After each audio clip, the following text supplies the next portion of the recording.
So she wants equality. And what did that mean for her? If she said, I'm in favor of equality for women, is that equality of voting, or what's her aim? What would be her goal that she could say, I have achieved it now? Her foremost goal would be that women have equality in education. She's not asking for women to have the vote at that point. A lot of men, frankly, didn't have the vote either. Wouldn't have really been a concept. She wants girls to have the same opportunities to improve their minds that boys have. I'm thinking of my mother's generation. She went to school back in the 1930s and 40s, and she used to tell a story about the nuns sneaking her and the girls down to the gym so they could shoot baskets, because the girls were not allowed to take gym class. It was not considered feminine to sweat. And now I take my daughter to games, and she plays basketball in a Catholic school league. So things have changed. I'm wondering now, as you look at the new crop of girls coming up through school and young women going to college, how does it strike you today in terms of feminist movement carrying on today?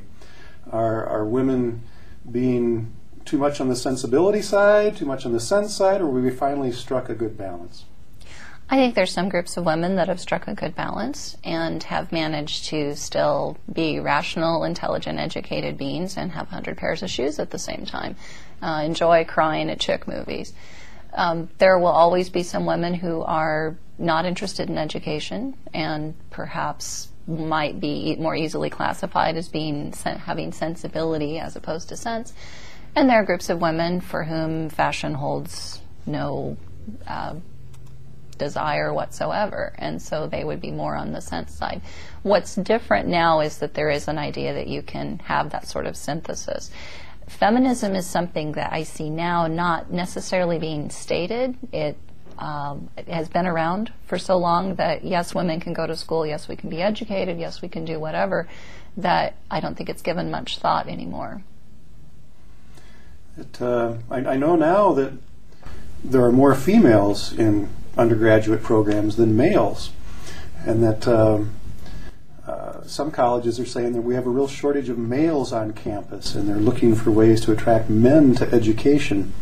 I guess that would be a sign of the times. I'm wondering, in your own career, have you encountered times where people assume you should be behaving in a more traditionally female way, and you have found that annoying or inconvenient?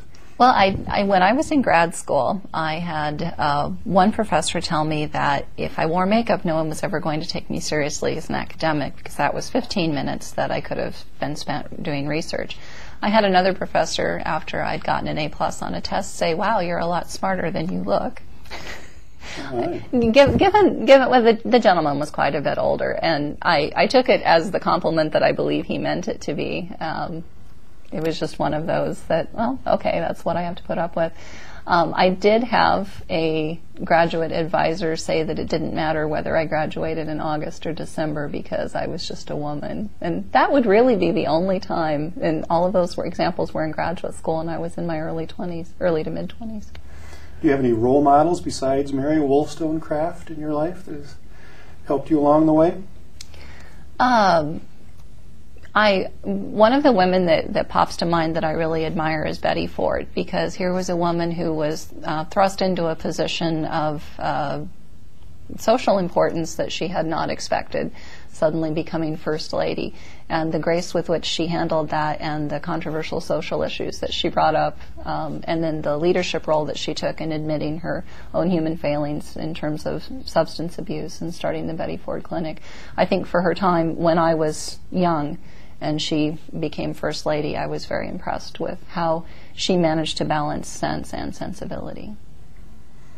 Well, thank you. Students, I hope that inspires you to open your SIG Series reader and take a look at Mary Wollstonecraft's essay.